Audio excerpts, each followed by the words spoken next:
नमस्कार। साध्य academy teaching exam YouTube channel में आपका स्वागत है। साथियों, सीडीपी से संबंधित हमने केंद्रीय विद्यालय की भर्ती परीक्षा को ध्यान में रखते हुए उन थ्योरियों को क्वेश्चनों के माध्यम से, क्वेश्चन सीरीज के माध्यम से समझने का अपना जो प्रयास शुरू किया है। हमने आपसे कमेंट किया था कि हम बाल विकास की संबंधित थ्योरी हैं, जितना भी केंद्रीय विद्यालय की भर्ती में पीआरटी, टीजीटी एवं अन्य भर्ती परीक्षाओं से संबंधित सीडीपी की जो भी एक तथ्यात्मक थ्योरी होती हैं और उन्हें हम क्वेश्चन सीरीज के माध्यम से आप तक पहुंचा रहे हैं और उन्हें हम समझाने का भरसक प्रयास करेंगे। और आगे भी हमारा यही उद्देश्य जारी रहेगा, क्योंकि आपका जो टीचर बनने का जो उद्देश्य है, सपना है, उसमें साध्य एकेडमी अपना संपूर्ण योगदान देने का प्रयास करेंगे। क्योंकि हमारा उद्देश्य है कि आपकी जो भर्ती परीक्षा है उसमें जो मेन थ्योरी दी हुई है और उनसे संबंधित जो महत्वपूर्ण क्वेश्चन हैं, उन क्वेश्चनों के माध्यम से हम जो जटिल थ्योरी हैं उनको भी समझाने का प्रयास कर रहे हैं। और हमारा यही उद्देश्य आपके लिए अनवरत जारी रहेगा। आप विश्वास के साथ साध्य एकेडमी से जुड़ते रहें और साध्य एकेडमी के प्रति जो आपकी विश्वास की अपेक्षाएं, उन पर हम अपना कार्य करते रहेंगे। तो साथियों, अब हम बाल विकास से संबंधित जो अगली क्वेश्चन सीरीज है और उसके बारे में आपसे अब चर्चा करते हैं। और जो भी क्वेश्चन होंगे वो आपके सामने होंगे और उन्हें हम तथ्यात्मक रूप से समझेंगे और आप भी अपना अनुमान लगाना और उन्हें समझना। क्योंकि हम बाल विकास को उन थ्योरी, जो बाल विकास की जो थ्योरी दी हुई हैं, उन्हें हम क्वेश्चनों के माध्यम से ज़्यादा समझने का प्रयास करेंगे। तो साथियों, पहला क्वेश्चन है, किसके अनुसार बाल्यावस्था विद्यालय शिक्षा का काल है? तो साथियों, यहाँ पर जो पहला क्वेश्चन क्या बाल्यावस्था विद्यालय शिक्षा का काल है, जिसमें 4 ऑप्शन हैं।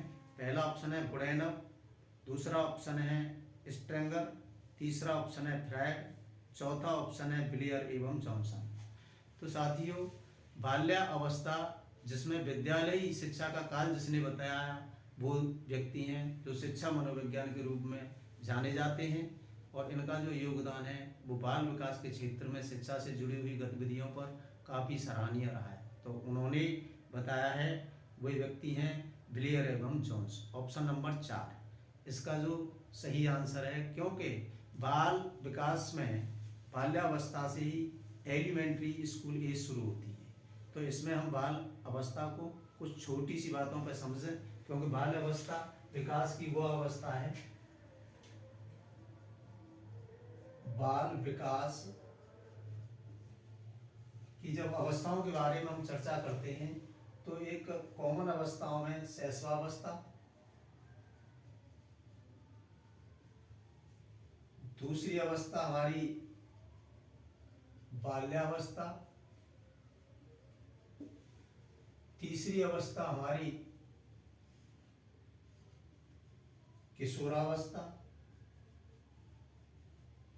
सामान्यतः हम इन पर चर्चा करते हैं और इनमें हमारी बहुत से कुछ ऐसी भी अवस्थाओं का वर्गीकरण है, जिसमें जैसे बाल्यावस्था है, बाल्यावस्था के बाद किशोरावस्था आती है। तो बाल्यावस्था को जब समूहों की भावना या समूहों में क्रियाकलाप जिस अवस्था के शुरू होते हैं तो वो है बाल्यावस्था, जिसका काल है 6 से 12 वर्ष।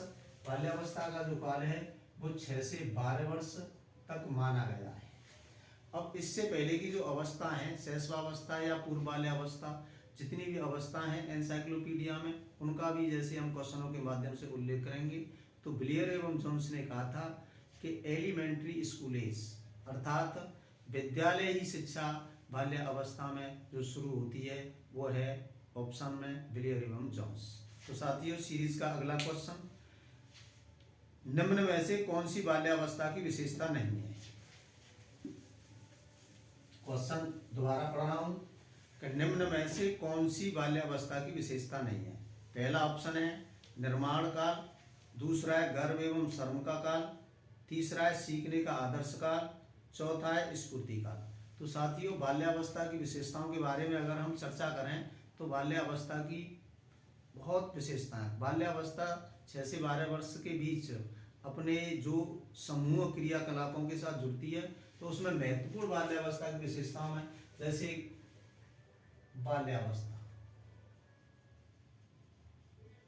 अगर बाल्यावस्था की विशेषताओं के बारे में बात करें तो ये समूह भावना, समूह भावना का विकास होता है। आपको पता है इसे टोली अवस्था भी कहते हैं, और भी बहुत सी, जैसे इसे गंधी अवस्था भी कहते हैं, और भी बहुत सी अवस्थाएं, जैसे स्फूर्ति एज भी कहते हैं इसे।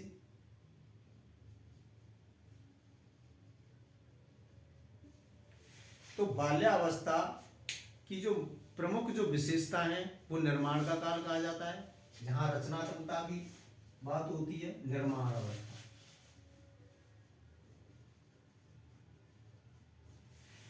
दूसरा, इसमें गर्भ एवं श्रम की भी अवस्था होती है, स्फूर्ति भी काल होता है। लेकिन सीखने का आदर्श काल,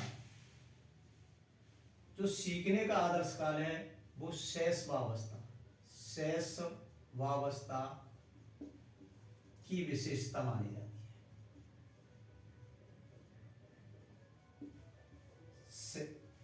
शैशवावस्था की विशेषताओं में सीखने का आदर्श काल।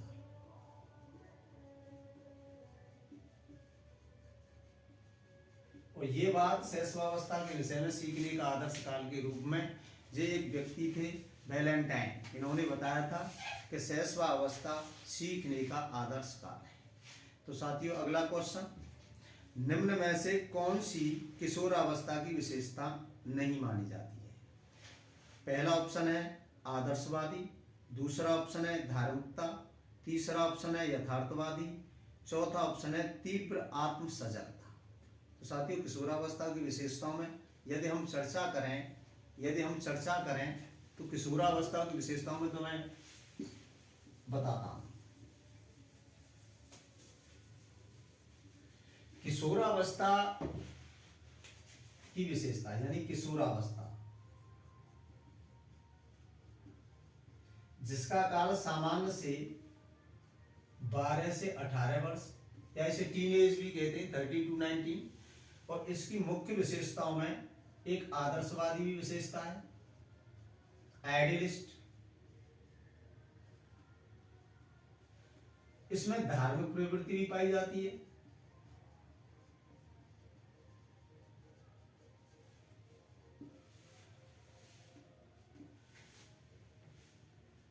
इसमें तीव्र आत्म सजगता भी होती है, आत्म सजगता। मैं समझता हूं आत्म सजगता जो विषय है, जब किशोरावस्था का अध्ययन किया जाता है तो जब समाज संवेगात्मक विकास में किशोरावस्था में एक तीव्र आत्म सजगता, यानी कि उसकी जो अवेयरनेस है, सोशल अवेयरनेस, वो यानी कि सामाजिक जागरूकता विकसित हो जाती है, ये किशोरावस्था की विशेषता है। लेकिन यथार्थवादी जो विशेषता है, यथार्थवादी विशेषता नहीं है, यथार्थवादी विशेषता, ये यथार्थवादी विशेषता है बाल्यावस्था की।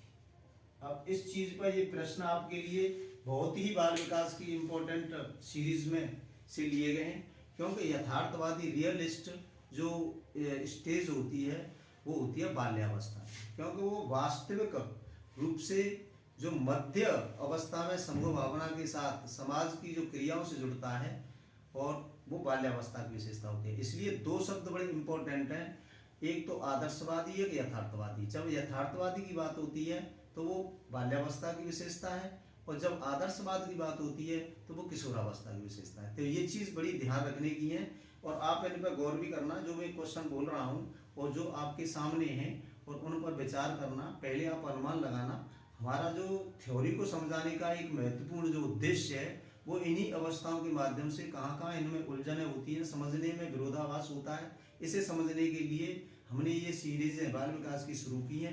तो इनमें ये आपके लिए परीक्षा में एक सहायक होंगी। तो जो अगला क्वेश्चन है सीरीज का कि वंचन माने डिप्राइवेशन का प्रभाव किस अवस्था में विकसित होता है? तो साथियों, वंचन का जो प्रभाव होता है वो किस अवस्था में होता है? डिप्राइवेशन, यानी वंचन की जो बात है, वंचन, इसे अंग्रेजी में कहते हैं डिप्राइवेशन। ये किस अवस्था में विकसित होता है? चार ऑप्शन है आपके सामने: शैशवावस्था, पूर्व बाल्यावस्था, मध्य एवं विलंबी बाल्यावस्था, किशोरावस्था। तो यहाँ आप अनुमान लगाएं, विचार करें, सोचें कि अगर ये परीक्षा में ऐसे क्वेश्चन हैं जो कि कहीं ना कहीं परीक्षा में देखने को मिलते हैं, और इन्हीं बाल विकास की अवस्थाओं में से कोई ना कोई आपके लिए परीक्षा के लिए उपयोगी क्वेश्चन हो सकता है।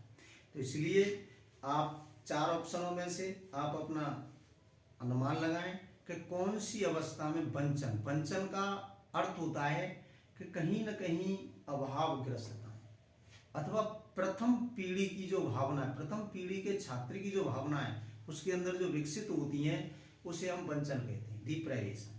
तो वो किस अवस्था में विकसित होती है? तो ध्यान रखें, यहाँ वंचन का जो प्रभाव किसी अवस्था में विकसित होता है तो वो बाल्यावस्था में होता है।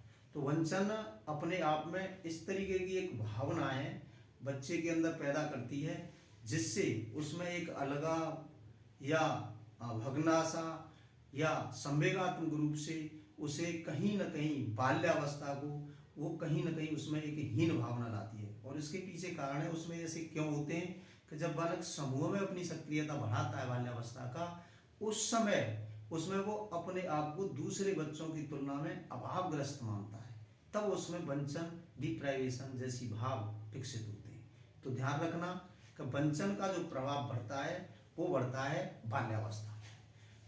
सीरीज का अगला क्वेश्चन कि किस अवस्था का बालक वस्तुओं की अनुपस्थिति में मानसिक विचारों में फेरबदल नहीं कर पाता है? क्वेश्चन आपके सामने है और आप इस पर विचार करें कि किस अवस्था का बालक वस्तुओं की अनुपस्थिति में मानसिक विचारों में फेरबदल नहीं कर पाता है। तो इसके चार ऑप्शन हैं: शैशवावस्था, दूसरा पूर्व बाल्यावस्था, तीसरा मूर्त संक्रियावस्था, चौथी अमूर्त संक्रियावस्था।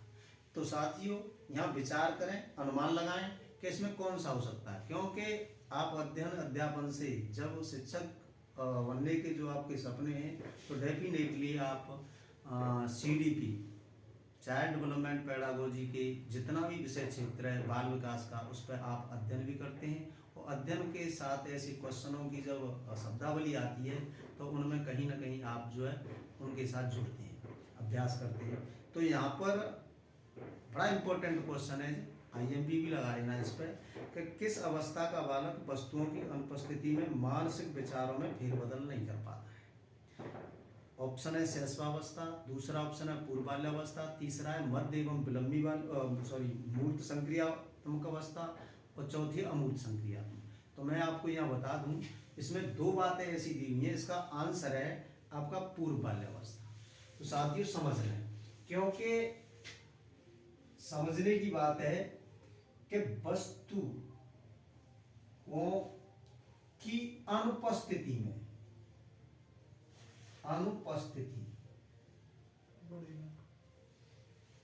अनुपस्थिति माने कि वस्तु न होने पर, अनुपस्थिति में यदि उसके मानसिक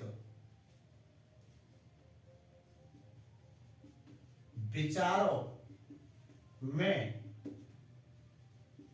फेरबदल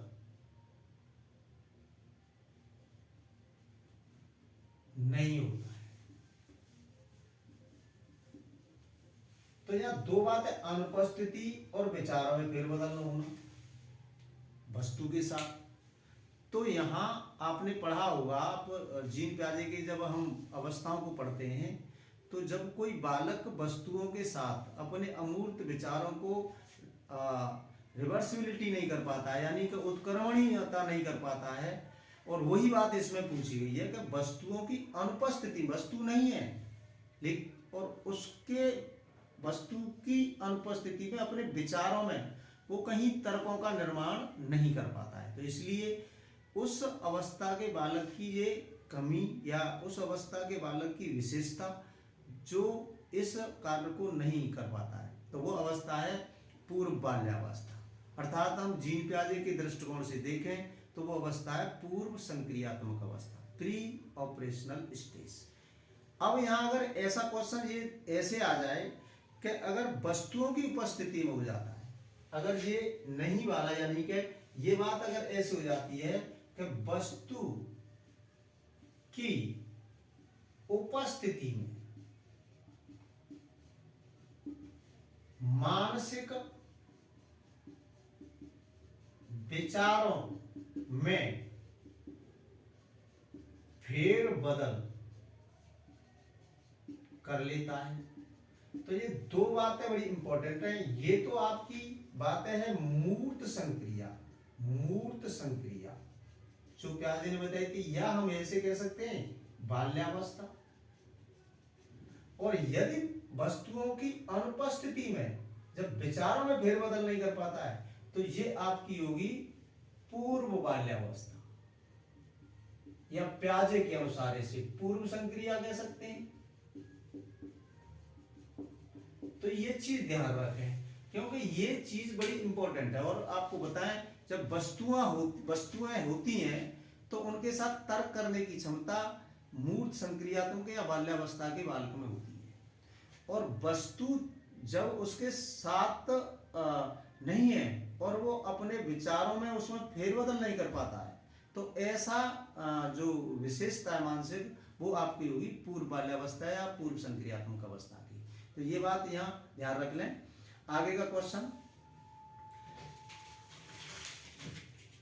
किस अवस्था के बालक में लंबाई, दूरी, दिशा, वर्ग एवं क्षेत्र आदि की संकल्पनाओं का विकास होता है? यानी कि किस अवस्था में बालक क्षेत्र है, दूरी है, दिशा है, वर्ग है, आयत है, इन संकल्पना यानी कॉन्सेप्ट डेवलपमेंट कर सकता है।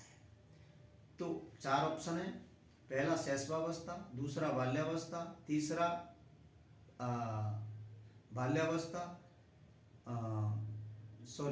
पहला शैशवावस्था, दूसरा पूर्व बाल्यावस्था, तीसरा बाल्यावस्था, चौथा किशोरावस्था। तो यहाँ पर फिर प्रश्न पढ़े कि जब लंबाई, दूरी, दिशा या क्षेत्र, आयतन के बारे में वो अपनी संकल्पना, अपने कॉन्सेप्ट, अपने विचारों का निर्माण कर लेता है तो वो बच्चा है आपका बाल्यावस्था। और ये बात इसको प्याजे ने संरक्षण की भी विशेषता बताई कि संरक्षण की विशेषताओं में कौन कौन सी, मैं आपको बता दूं। यहाँ पर जब बच्चे में प्याजे ने इस बात का भी उल्लेख किया था, हालांकि में हम प्याजे को भी नहीं पढ़ रहे हैं क्योंकि हम क्रमागत रूप से सीरीज को आगे बढ़ा रहे हैं, तो यहाँ पर केवल और केवल उन विशेषताओं के द्वारा आपको अवगत करा रहे हैं कि बाल विकास की कौन कौन सी ऐसी विशेषताएं होती हैं जो परीक्षा के लिए उनसे संबंधित क्वेश्चन हमारे लिए महत्वपूर्ण हो सकते हैं। तो यहाँ देखें कि जब किसी बालक में दिशा, दूरी, आयत, क्षेत्रफल जैसे अगर विचार विकसित हो जाते हैं, इनमें से कोई विचार विकसित हो, कॉन्सेप्ट, संकल्पना है, विचार विकसित होते हैं, तो इसे प्याजे ने कहा था, इसी विशेषता को कहा था संरक्षण, जो कि एक बाल्यावस्था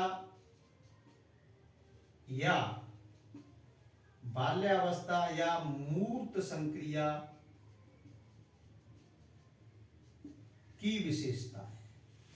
तो ध्यान रखना कि दिशा, दूरी, आयत, क्षेत्रफल आदि की संकल्पनाओं को विकसित करने की जिसमें क्षमता विकसित हो जाती है वो बाल्यावस्था की विशेषता है। तो इस चीज पर आप अनवरत रूप से करते जाएं, सतत करें, क्योंकि बाल विकास की जो अवस्था है उन थ्योरियों को हम लंबी प्रक्रिया के साथ आपसे जोड़ रहे हैं और इसमें आगे भी क्वेश्चन हम आपको बाल विकास से संबंधित लाएंगे, लेकिन इस पर आप अपना ध्यान दें क्योंकि इस थ्योरी को भी कहीं ना कहीं आपको समझाने का हम प्रयास कर रहे हैं। तो अगला क्वेश्चन है सीरीज का कि किसके अनुसार 1 वर्ष तक का काल आसक्ति विकास के लिए महत्वपूर्ण होता है? पहला ऑप्शन है एरिक एरिक्सन, दूसरा ऑप्शन है सिगमंड फ्रायड, तीसरा ऑप्शन है एलिजाबेथ बी हरलॉक, चौथा ऑप्शन है एडलर। तो साथियों यहाँ पर आप अनुमान लगाएं, आपके सामने क्वेश्चन है कि एक वर्ष तक का काल आसक्ति विकास के लिए जो महत्वपूर्ण माना था, और वो कौन से ऐसे शिक्षा मनोवैज्ञानिक, जो बाल मनोवैज्ञानिक जिन्होंने बाल विकास के क्षेत्र में भी कार्य किया है, तो वो कौन से हो सकते हैं। तो साथियों मैं आपको आंसर बताऊं कि यहाँ है, उनका आंसर है एरिक एरिक्सन। एरिक एरिक्सन ने आपको बताया है मनोसामाजिक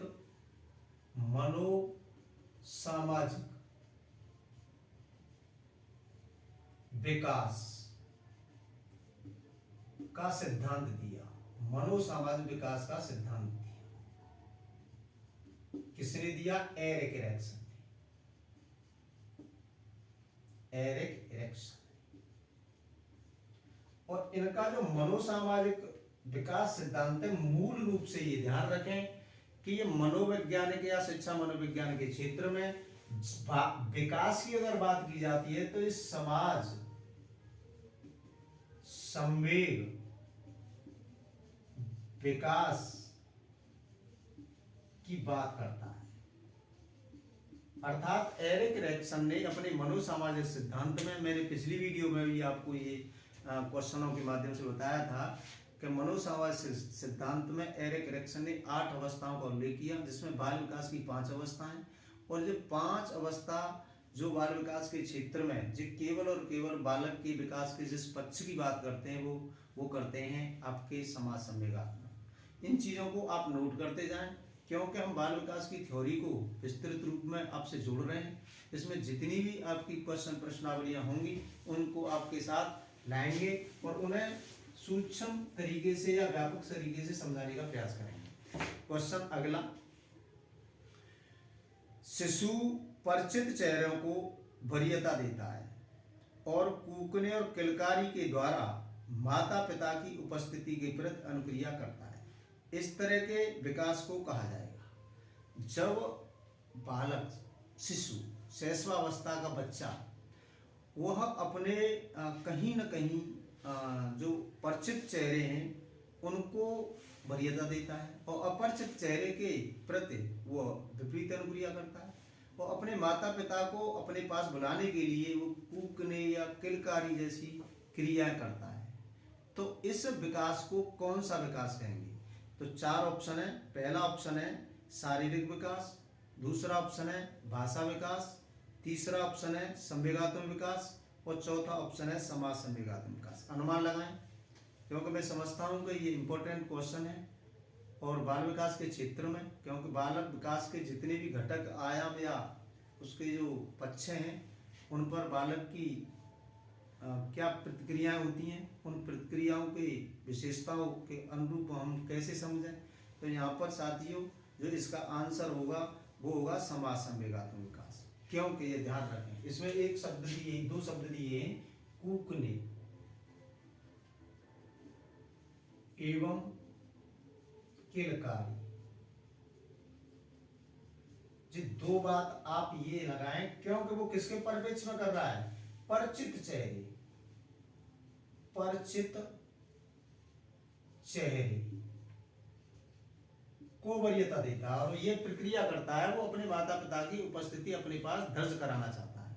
तो यहाँ पर जो परिचित चेहरे अथवा जो एक उसके साथ एक वो बन रहा है, स्नेह का जो संबंध बन रहा है, वह आपका होगा आपका समाज संवेग विकास।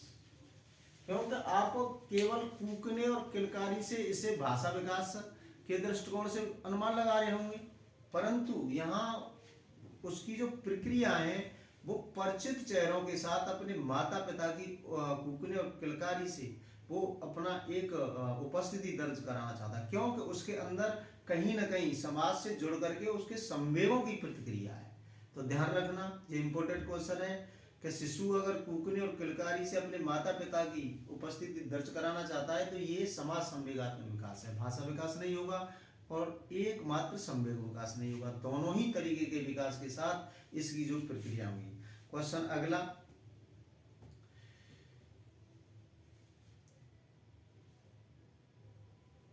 किसके अनुसार संसार के सभी बच्चों में भाषा विकास के लिए एक विशेष अवधि क्रांतिक अवधि क्रिटिकल पीरियड होता है? 4 ऑप्शन है, नोआम चॉम्स्की, दूसरा ऑप्शन लेव वायगोट्स्की, तीसरा ऑप्शन जीन पियाजे, चौथा ऑप्शन बेंजामिन ली ब्योर। तो यहाँ पर जो क्रांतिक एज भाषा के बारे में बताया, अनुमान लगाएं कौन सा होगा। तो साथियों यहाँ आंसर होगा बेंजामिन ली ब्योर, सॉरी नोआम चॉम्स्की। बेंजामिन ली ब्योर पर नहीं, नोआम चॉम्स्की। नोआम चॉम्स्की ने ये बताया था कि बालक अपनी जिस सर्व भाषा व्याकरण के साथ पैदा होते हैं, जन्मजात भाषा के साथ पैदा होते हैं, क्योंकि उनमें एक अनुमानसिक भाषा प्रक्रिया होती है, वो कहीं न कहीं अपनी भाषा के साथ पैदा होते हैं। तो उसी भाषा को संसार के सभी बच्चों के लिए एक क्रांतिक अवधि के रूप में उन्होंने स्पष्ट किया था, और उसको हम क्रिटिकल पीरियड के नाम से, लैंग्वेज के नाम से जानते हैं। ये जो विचार थे, जो सिद्धांत थे, वो नोआम चॉम्स्की के थे।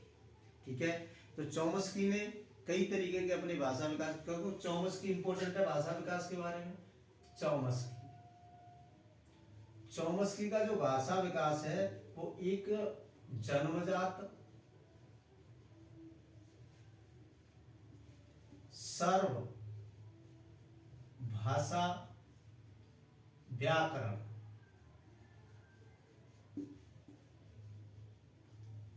को पैदा करता है। ध्यान रखें, सर्वभाषा व्याकरण की जो व्याख्या करते हैं और भाषा को क्रांतिक अवधि के रूप में व्याख्या करते हैं, वो है नोआम चॉम्स्की। अगला क्वेश्चन सीरीज का, भाषाई सापेक्षता पर कल्पना का सिद्धांत किसने प्रतिपादित किया था? यानी लिंग्विस्टिक रिलेटिव हाइपोथेसिस थ्योरी किसने दी थी? तो पहला ऑप्शन है नोआम चॉम्स्की, दूसरा है B.F. स्किनर, तीसरा है बेंजामिन ली ब्योर, और चौथा है जीन पियाजे। तो साथियों मैं आपको बताऊं, आप अनुमान लगाएं। भाषाई सापेक्षता का जो सिद्धांत दिया था वो दिया था बेंजामिन ली ब्योर ने। तो ये समझ लें, कई लोग भाषा के बारे में अपनी व्याख्या करते हैं, तो एक तो पहले चॉम्स्की है, नोआम चॉम्स्की, इनके बारे में आपको पता है कि इन्होंने जन्मजात या एक सर्वभाषा व्याकरण की या क्रांतिक अवधि की बात करी भाषा के बारे में। दूसरे व्यक्ति हैं आपके B.F. स्किनर। स्किनर जो भाषा की बात करते हैं वो अनुकरण एवं पुनर्वलन के रूप में, तो बालक अनुकरण एवं पुनर्वलन के द्वारा भाषा सीखने में सक्षम होता है। अगर बच्चा जो अनुकरण करता है भाषा का, और अगर उसके अनुकरण के द्वारा अभिव्यक्त की गई भाषा जब उसे पुनर्वलित होती है, तो तब उसके भाषा विकास में सहायता मिलती है। तीसरे जो व्यक्ति हैं बेंजामिन ली ब्योर।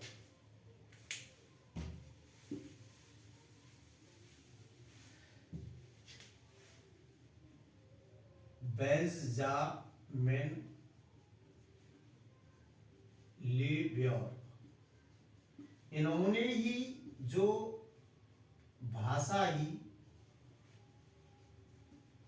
सापेक्षता की परिकल्पना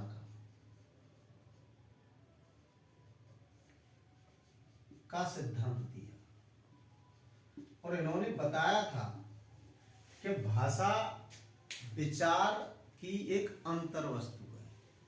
भाषा विचार के निर्धारण में एक अंतर वस्तु है। ध्यान रखना, क्योंकि भाषा विचार के निर्धारण में अंतर वस्तु है, जबकि भाषा विचार के निर्धारण में महत्वपूर्ण भूमिका निभाती है, वहां आपका लेव वायगोट्स्की होंगे। जब विचार के निर्माण में भाषा की भूमिका हो, वहां वायगोट्स्की होंगे, और जब भाषा के निर्माण में यानी कि विचार की भूमिका हो, अर्थात विचार द्वारा भाषा निर्मित हो, वहां जीन पियाजे होंगे। यदि भाषा के निर्धारण के लिए एक अंतर वस्तु है, वहां बेंजामिन ली ब्योर होंगे, और जब सर्वभाषा व्याकरण की बात होगी तो वहां आपके नोम चॉम्स्की होंगे। सीरीज का अगला क्वेश्चन, किस काल में बच्चे के बाएं अथवा दाएं हाथ के कार्य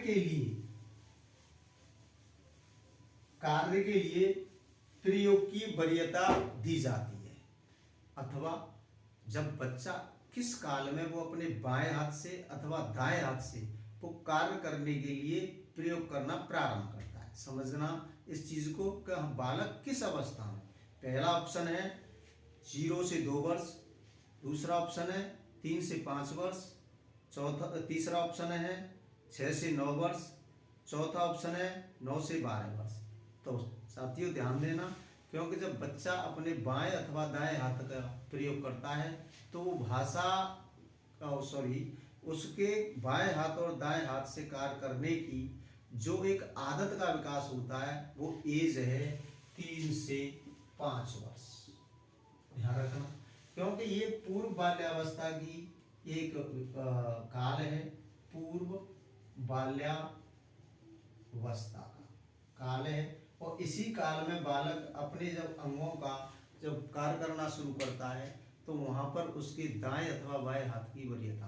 इसके पीछे एक रीजन भी है, क्योंकि पूर्व बाल्यावस्था जो 3 से 5 वर्ष का काल है, जो 3 से 5 वर्ष का काल है पूर्व बाल्यावस्था,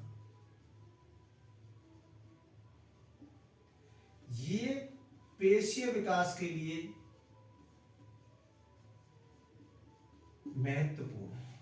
कामक डेवलपमेंट यानी मोटर डेवलपमेंट के लिए महत्वपूर्ण है, और इसमें 2 तरीके का पेशीय विकास होता है। नंबर 1 एक स्थूल पेशीय विकास, और नंबर 2 एक सूक्ष्म पेशीय विकास।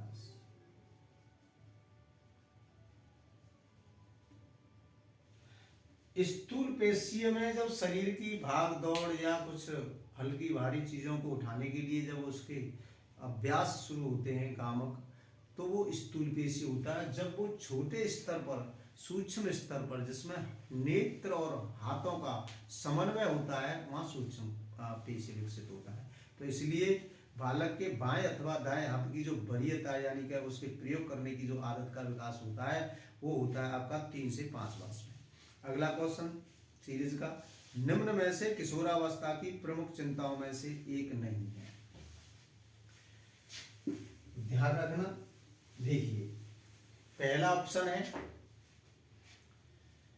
अपचारी व्यवहार, दूसरा ऑप्शन है मादक द्रव्य सेवन, तीसरा ऑप्शन है अनासक्ति, चौथा ऑप्शन है आहार विकार। विचार करें, अनुमान लगाएं कि किशोरावस्था की प्रमुख चिंताओं में से कौन सी नहीं है। इंपॉर्टेंट क्वेश्चन है परीक्षाओं के लिए। जब किशोरावस्था KVS में किशोरावस्था की प्रमुख समस्याएं या चिंताओं को उसमें जोड़ा गया है, और हम इसको आप इसे विश्वास के साथ करेंगे। किशोरावस्था ही नहीं बल्कि संपूर्ण बाल्यावस्था के उन्हीं शिक्षा शास्त्रीय तथ्यों के आधार पर जो एक मानक जिन शब्दावली और जिन तथ्यों को जोड़ता है उनसे आपको अभ्यास से जोड़ेंगे, और ईश्वर से प्रार्थना है कि ये अभ्यास आपकी परीक्षा के लिए उपयोगी हो। अब इसमें जो 4 ऑप्शन है तो इसमें विचार करें कि कौन सी उसकी प्रमुख चिंता नहीं है। तो इसका आंसर है अनासक्ति।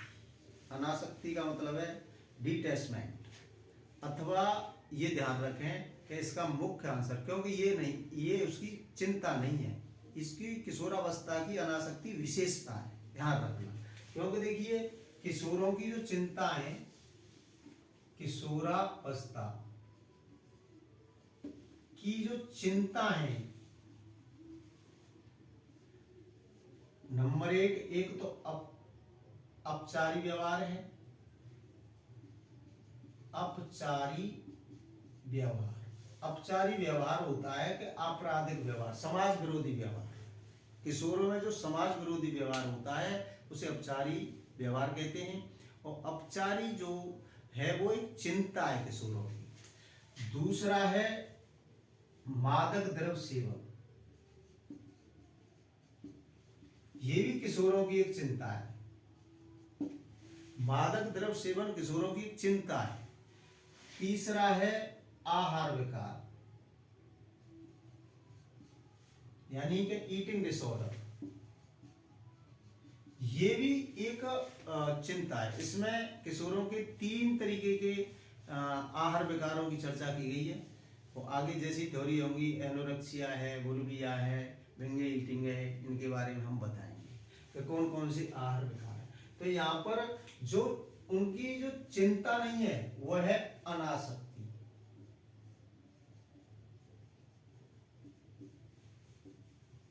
डिटैचमेंट। इसमें इसका अर्थ है, इसका ये अर्थ है किशोरावस्था की जो अनासक्ति, उसमें चिंता नहीं है, विशेषता है। ध्यान रखें कि अनासक्ति, अनासक्ति किशोरावस्था की, डिटैचमेंट ये किशोरावस्था की विशेषता है। कभी भी ध्यान रखना ये विशेषता है। क्यों है विशेषता? कि उस समय किशोर अपने माता पिता से स्वतंत्र होने के लिए प्रयास करता है। वो उनके बंधनों से मुक्ति चाहता है। वो अपने आप को, कार्यों को स्वयं, यानी कि अपनी पहचान बनाना चाहता है। ये बात उसमें पहचान बना ब्रह्म में एरिक एरिक्सन ने उनकी मनोसमाज सिद्धांत में व्याख्या भी की थी कि जब किशोरों का समाज संवेगात्मक विकास होता है तो किशोर अपने आप में एक अनासक्ति का भाव विकसित करते हैं। अनासक्ति का भाव विकसित ही उनकी एक विशेषता के रूप में जानी जाती है। लेकिन अपचारी व्यवहार, मादक द्रव्य सेवन और आहार विकार, ये उसकी चिंता है। और एक बात ध्यान रखें कि किशोरावस्था की जो टॉपिक दिया हुआ है, उनकी संपूर्ण अवस्थाओं की विशेषताओं के उद्देश्य, अर्थ और उनकी क्रियाओं को पढ़ने के बावजूद उनके 2 टॉपिक बड़े महत्वपूर्ण हैं कि किशोरावस्था की चिंताएं और किशोरावस्था की संस्थागत समस्याएं। तो इन चीज़ों पर भी जो भी सीरीज, क्योंकि बाल विकास एक लंबा क्षेत्र है, इसमें हमारी एक लंबी प्रक्रिया चल रही है। पिछले भी क्वेश्चनों में हमने बाल विकास ही लिया था, आज भी हमारा बाल विकास से संबंधित है, और आगे भी हम जो अभी कुछ सीरीज है वो बाल विकास से संबंधित है। तो इन पर आप जो विचार करें, थ्योरियों को हम सूक्ष्म रूप में भी समझें और इनको आप विश्वास के साथ अभ्यास से जोड़ें। बहुत ज़्यादा विस्तृत न बनाएं चीज़ों को, सामग्रियों को अस्त व्यस्त न करें, बिल्कुल एक सीमित तरीके से पढ़ें। तो यहाँ पर किशोरावस्था की जो प्रमुख चिंताएं हैं वो नहीं है, वो अनासक्ति है। अगला क्वेश्चन, किशोरावस्था की विशेषता नहीं है। किशोरावस्था की विशेषता नहीं है तो 4 ऑप्शन है। अति संवेदनशीलता, दूसरा आत्म अनुश्रवण, तीसरा भावना ग्रंथि का विकास, चौथा अवप्रेरणा में द्वंद्व। तो अनुमान लगाएं, क्वेश्चन आपके सामने है कि किशोरावस्था की विशेषता कौन सी नहीं है। पहला ऑप्शन है अति संवेदनशीलता, दूसरा ऑप्शन है आत्म अनुश्रवण, तीसरा ऑप्शन है भावना ग्रंथि का विकास, और चौथा ऑप्शन है अवप्रेरणा में द्वंद्व।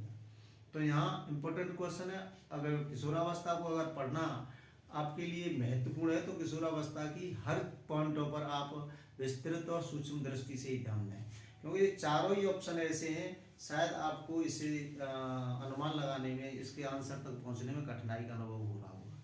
लेकिन साथियों यहाँ इसका आंसर है भावना ग्रंथि का विकास, क्योंकि किशोरावस्था की विशेषता भावना ग्रंथि का विकास नहीं है। भावना ग्रंथि का जो विकास होता है वो बाल्यावस्था में होता है। तो याद रखना, इस चीज़ को लिख लेना कि जो भावना ग्रंथि विकसित होती है वो बाल्यावस्था में होती है। अति संवेदनशीलता किशोरावस्था की विशेषता है।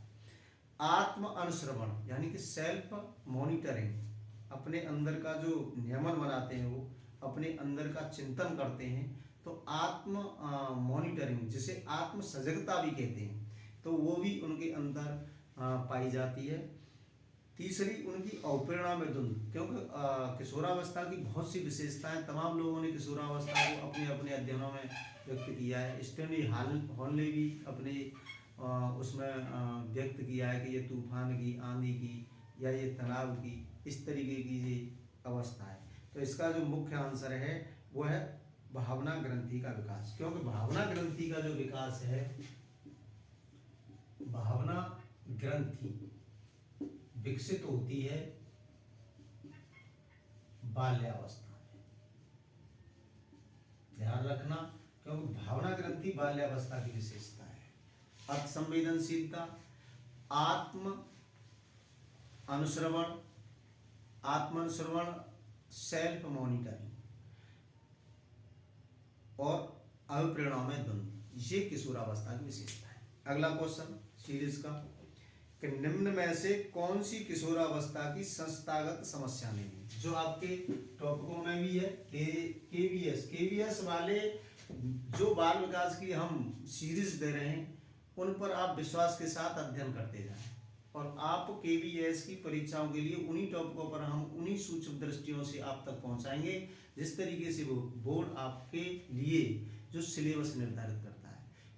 ध्यान रखना इस चीज़ का बड़ा महत्वपूर्ण विषय है, क्योंकि हमें डिसाइड नहीं कर पाते हैं कि हम टॉपिकों के लिए क्या चीज़ पढ़ें, उनके लिए स्रोत क्या होंगे, लेकिन हम आपको विश्वास दिलाते हैं कि जो टॉपिक बोर्ड दे रहा है, जिन्हें सिलेबस में दिए उन टॉपिकों को ही, उनकी वास्तविक जो तथ्य हैं उन्हीं को आप तक पहुंचाने का हम प्रयास करेंगे। इसीलिए हमने केवीएस के लिए एक महत्वपूर्ण सीरीज शुरू की है, तो इस सीरीज को आप अनवरत रूप से अभ्यास से जुड़ते रहें।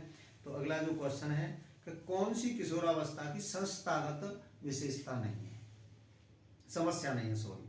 तो पहला ऑप्शन है असमायोजन, दूसरा ऑप्शन है अस्थिरता, तीसरा ऑप्शन है पहचान संकट, चौथा ऑप्शन है रचनात्मक। तो ये तो आपने अब क्वेश्चन को समझ लिया होगा कि इसमें किशोरावस्था की संस्थागत विशेषता नहीं है। तो यहाँ एक मैं आपको बताऊं, क्योंकि रचनात्मकता किशोरावस्था की संस्थागत समस्या नहीं है, क्योंकि रचनात्मकता बाल्यावस्था की मुख्य विशेषता है। इन चीज़ों पर भी ध्यान देना, क्योंकि कभी कभी हम अध्ययन करते जाते हैं तो शैशवावस्था, पूर्व बाल्यावस्था, किशोरावस्था या बाल्यावस्था की जो विशेषताएं होती हैं उनमें हम कहीं ना कहीं विरोधाभास, यानी कि उनके हम टॉपिकों को सही तरीके से समझ नहीं पाते हैं।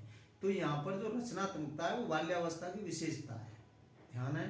तो इसलिए इसका सही आंसर है रचनात्मकता। लेकिन मैं आपको एक अवगत करा दूं इससे कि किशोरों की जो टॉपिक दिया हुआ है केवीएस में कि किशोरावस्था की संस्थागत समस्या, ध्यान रखें संस्था क्या है, ये चीज बड़ा इंपॉर्टेंट है कि केवीएस वाले इस किशोरों की संस्थाओं में कौन सी संस्थाएं पढ़ेंगे। प्रश्न आ जाता है, मान लीजिए कि आपकी जो बालक के समाजीकरण में बनने वाली जो समस्या है वो कौन सी प्राथमिक संस्था के रूप में कौन सी जानी जाती है। तो ध्यान रखना, परिवार एक बालक के समाजीकरण में या बालक की किशोरावस्था के बालक के लिए कहीं ना कहीं एक संस्थागत समस्या पैदा भी हो सकता है। हालांकि परिवार समाजीकरण का साधन है तो ये कहीं ना कहीं उसके लिए एक समस्या भी हो सकता है। इसलिए परिवार को भी किशोरों की समस्या की उसमें संस्थागत समस्याओं में अध्ययन किया जाता है। दूसरा समाज है, समाज को भी हम पॉजिटिव बात है, लेकिन समाज भी किशोरों के लिए कहीं ना कहीं समस्या हो सकती है, क्योंकि उनका असमायोजन का जो भाव होता है, उनकी अस्थिरता का जो भाव होता है, उनके अंदर जो तनाव का भाव होता है, तो वो कहीं ना कहीं समाज में अपने आप को वो समायोजित नहीं कर पाता है। तो इसलिए समाज भी कहीं ना कहीं उसके लिए समस्या हो सकती है। शैक्षिक परिवेश भी कहीं ना कहीं उसके लिए एक संस्थागत वो हो सकती है। विद्यालय है, विद्यालय के अंतर्गत होने वाली शिक्षण की जो क्रिया है, सीखने की जो क्रिया है, उनमें भी उसके लिए कोई ना कोई समस्याएं हो सकती हैं, तो इनको भी जानना है। दूसरी बात, यहाँ से क्वेश्चन भी बड़े इंपॉर्टेंट बनते हैं।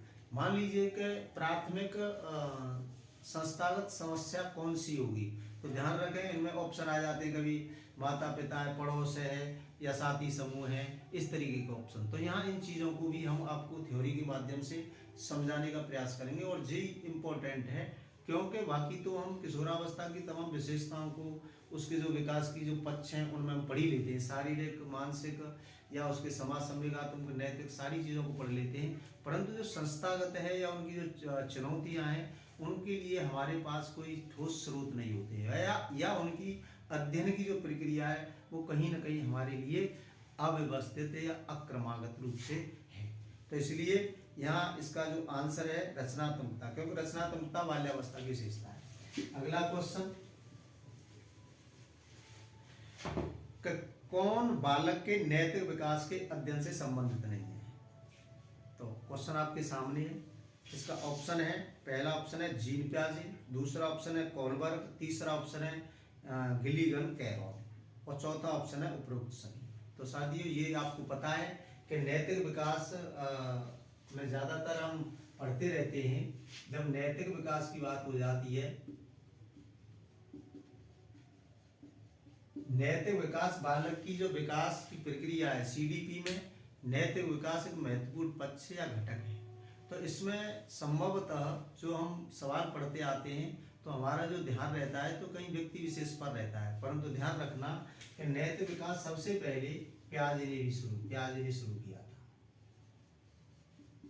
परीक्षा में चाहे कम ही सवाल आए, लेकिन पियाजे ने भी नैतिक विकास की जो अवस्थाएं थी उनका भी वर्गीकरण किया और उन अवस्थाओं में किस तरीके की विशेषता बच्चों में नैतिकता की बनती है, उन नैतिकताओं से संबंधित उन व्यवहारों का अध्ययन पियाजे ने किया था। तो सबसे पहले नैतिक विकास का जो अध्ययन किया था वो जीन पियाजे ने किया।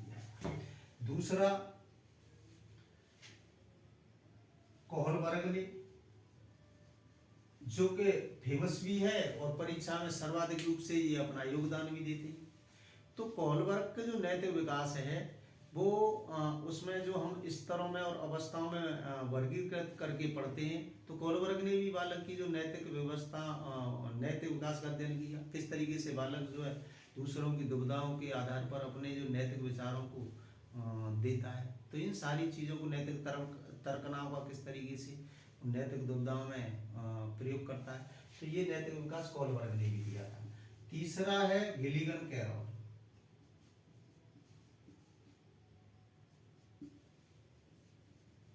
गिलिगन कैरोल एक महिला मनोवैज्ञानिक है जो कि कोहलबर्ग की एक सहायिका थी और दोनों का विरोधाभास सिर्फ ये एक नैतिक विकास इन्होंने ही दिया था। कोहलबर्ग ने तो महिलाओं की लिंग पक्षपाती यानी महिलाओं की नैतिकता का अध्ययन नहीं किया। गिलिगन ने पुरुषों की नैतिकता का अध्ययन नहीं किया। बस ये है, पुरुष पक्षपाती तो गिलिगन है और महिला लिंग पक्षपाती कैरोल है। तो ये सारी चीजें नैतिक विकास से संबंध तीनों हैं। तो यहाँ आपके लिए इंपॉर्टेंट क्वेश्चन हो सकता है, क्योंकि हम भिन्न भिन्न उसमें पढ़ते रहते हैं। कहीं ना कहीं ऐसा हो कैसा कोहलबर्ग है ज्यादातर पढ़ते रहते हैं। तो यहाँ तीनों ही लोगों ने नैतिकता पर अध्ययन किया है। और भी जो विकास की जो सीरीज है सीडीपी की, क्योंकि सीडीपी एक ऐसा महत्वपूर्ण विषय है जिसमें बालक की समस्त विकास की प्रक्रिया, उसके पक्ष, उनके घटकों के साथ साथ उसकी शिक्षा शास्त्रीय गतिविधियों का भी अध्ययन किया जाता है। तो जितनी भी बाल विकास से संबंधित जो महत्वपूर्ण और जिन जिन शब्दावलियों पर जहाँ एक छात्र परीक्षा के लिए उनके अभ्यास में कठिनाई का अनुभव करता है, ऐसी चीज़ों को ढूंढ ढूंढ करके आपके पास तक पहुँचाएंगे। बाकी उससे संबंधित शॉर्ट में थ्योरी को भी समझाएंगे और जहाँ तक हमारा जो प्रयास होगा उस पर हम अपना पूर्ण रूप से कार्य करेंगे। कहीं ना कहीं छोटी मोटी अगर मानवीय भूल हो जाती हैं तो उन पर हम सुधार भी करेंगे। तो यहाँ पर 100% आपको जो प्योर, जो उसकी जो टॉपिकों से संबंधित जो सही सही तथ्य हैं उन्हें आप तक पहुँचा रहे हैं। अगला भी सीरीज के साथ हम मिलते हैं। अगले टॉपिक जो होगा वो होगा हमारा जो भी टॉपिक होगा बाल विकास से संबंधित, उस पर हम आगे बढ़ेंगे। क्योंकि आप ये ध्यान रखें, बाल विकास की प्रक्रिया शारीरिक विकास से लेकर के और नैतिक विकास तक सभी पक्षों में होती है। तो उन सभी पक्षों से कहीं ना कहीं बालक की जो गतिविधि हैं उनसे संबंधित कहाँ कहाँ किस बोर्ड में किस तरीके से सवाल हो सकते हैं और आपके लिए आने वाली जो केंद्रीय विद्यालय की परीक्षा है या शिक्षक भर्ती परीक्षा है या यूपी टेट की परीक्षा है, इनमें इन्हीं टॉपिकों से संबंधित कैसे सवाल हो सकते हैं। तो इन पर हम आपके साथ जुड़ रहे हैं और आपसे अगली बार किसी विकास की सीरीज, बाल विकास की शिक्षा शास्त्र की सीरीज के साथ मिलते हैं। नमस्कार।